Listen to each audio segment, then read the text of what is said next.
महिला समिति समझती तुम्हे हितजनक शिक्षार उपयुक्त कथा कुह कारण जो मान को आमे कथा कहला से माने जीशु को रक्त रे किणा जाइतिबा ईश्वरकर पौर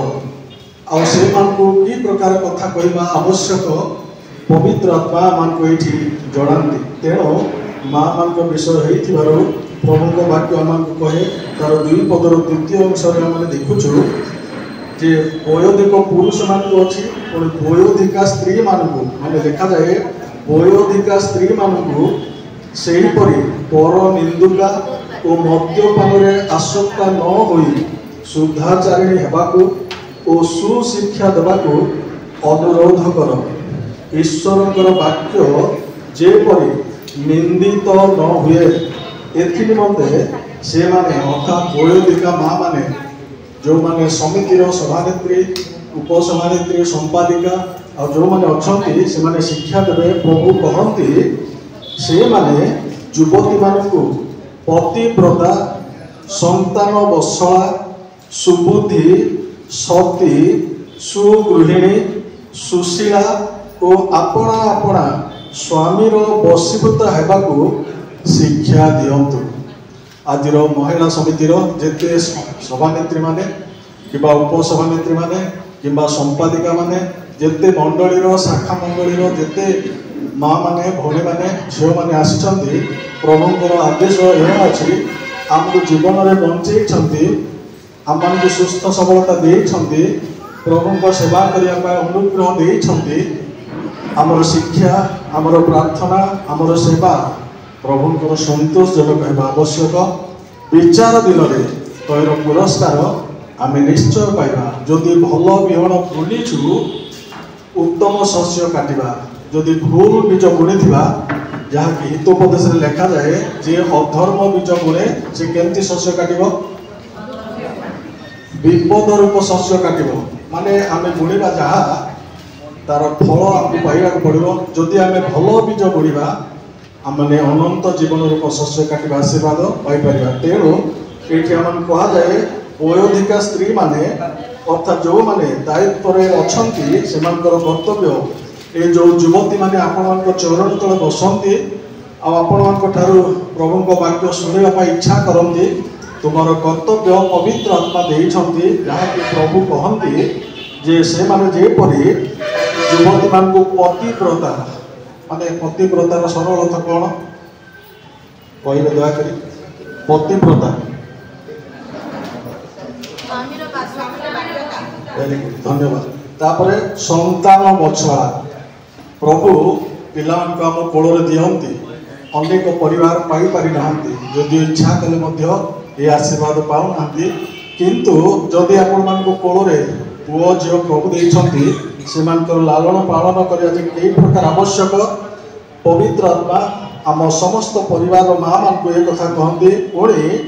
केवल बुद्धि नुहे कि बुद्धि सुबुद्धि आम जीवन में सुंदर बुद्धि थिबा दरकार प्रभु आम को कहती आ लिखा जाए सती एटा तो बहुत बड़ विषय एटा मनुष्य जीवन में बहुत बड़ विषय आउ सुगृहिणी आम घर द्वार पाइछु परिवार गोटे घर आउ से घर को रक्षा करवा माँ मान काम भांगी पकेवा माँ मान काम जहाँकि हितोपदेश 14:1 लिखा अच्छे ज्ञानवती स्त्री अपना गृह आउ के भांगी पकाए एणु जदि प्रभु ज्ञान आम पाइछु सुगृहिणी हो पार आउ सुशीला आउ आपणा आपणा स्वामीर बशीभूता हेबाकू शिक्षा दियंतु ए शिक्षा किए देवे जेते महिला समितिर सभानेत्री माने जो मान को प्रभु 2024 वर्ष निमंते आपण मंडलीर आपण गाँव जो युवती माने आसी तुम पाद तले बसबे प्रभु कथा शुणु बोली कि परी परामर्श देइछु कि परी शिक्षा देइछु कि परी उपदेश देइछु तार हिसाब आम शिक्षा देव लोक मान को निहाती दिन आसब देवा पड़ो कारण प्रभु वाक्य कहे आम बेदी ठिया शिक्षा देउछु ये बेदी साक्षी हेब तार विचार दिन में जो बेदी आम ठिया होछु से भी आम सपक्ष विपक्ष साक्षी हेब यहाँ आमको मन रखा हम एणु शिक्षा देवा बेले कौन शिक्षा देवा दरकार पवित्र आत्मा आम समस्त को कहती तुम्हे हितजनक शिक्षार उपयुक्त कथा कह माने जो माने शिक्षा देउछु पवित्र आत्मा आम मान को कहते कारण ये सभानेत्री माने उपसभानेत्री माने संपादिका माने थिबारु आम समस्त को प्रभु कहउछंती जे तुमे उपयुक्त माने हितजनक शिक्षार जोटा कि अन्य मानकर हित हेबो उपकार हेबो एपरि उपयुक्त माने यथार्थ कथा तुमे कह अयथार्थ कथा कह ना जदि आम अयथार्थ कथा कहू आशीर्वाद नहीं कारण 10 मिनिट मध्य अच्छी आ बहुत समय देवाक चाहूना परवर्ती समय प्रभुंर महान दास मैंने अच्छा से मैंने शुणा किंतु ये शास्त्रांश आपण मैंने पढ़ु आ तुम हाथ में जो पल्लर भार प्रभु देते ये वर्ष किपरि शिक्षा दे से प्रभु निमंते गठन करने आवश्यक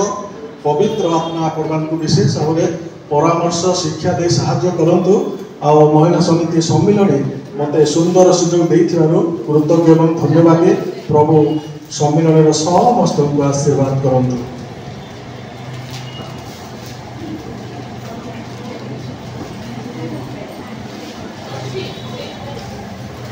विशेषकर प्रभु महाराज को धन्यवाद दिए प्रभु दास मंडली सम्मेलन सभापति महाशय आज उत्तम भाव में आम मान को सुपरामर्श प्रभु दास